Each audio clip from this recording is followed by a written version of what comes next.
Hello dinosaur hunters, it's the Gaming Chad here, and today we're diving deep into the real reason Turok Origins is in third-person view.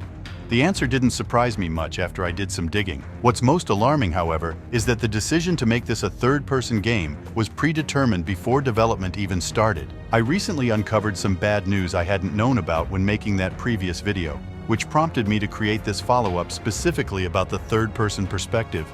Buckle up because I'm about to lay it all out. Some time ago, I shared my controversial take on Turok Origins and carefully read through your comments.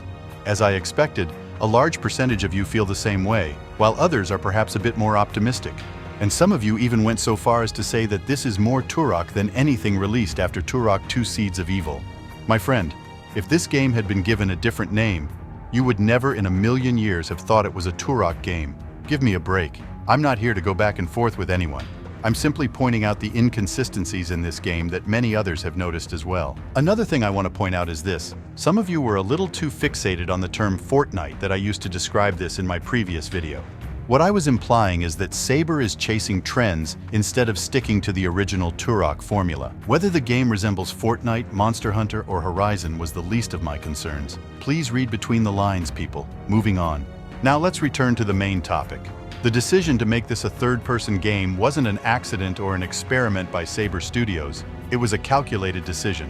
You might be wondering, what the fuck are you talking about? Basically, this game wasn't developed to appeal to the core audience. It was designed and marketed specifically to other audiences that are significantly larger than the original Turok fanbase.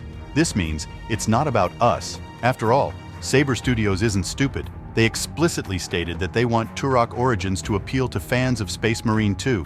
They're banking on the narrative and co-op gameplay to attract players from games like Monster Hunter, Space Marine 2, and even Horizon. It's similar to what Activision did with Call of Duty back in 2019 when Battle Royale became the trend. They jumped on the wagon as soon as they could to cash in on the trend.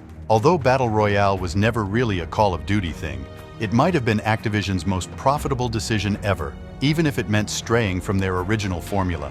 Once again, the OGs get sidelined when there's money on the line, which proves my point from my previous video. They prioritize chasing trends over staying loyal to the fanbase, treating Turok as low-hanging fruit for a quick buck, and showing they never intended to stay true to the series. Speaking of Space Marine 2, some argue that Turok is in great hands because Saber Studios is a top-tier developer, and Space Marine 2 turned out great.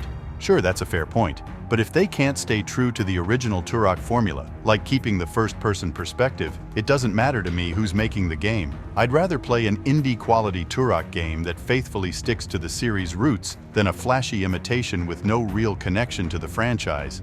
My closing remark is this. Without the core fanbase, this IP is finished. Turok Origins might not fail financially, but it's a blatant sellout and a betrayal of what Turok stands for. I genuinely hope Turok Origins fails, not because I want the franchise to die, but because I want Saber Studios to face the consequences of alienating their loyal audience, and that's not something we can overlook.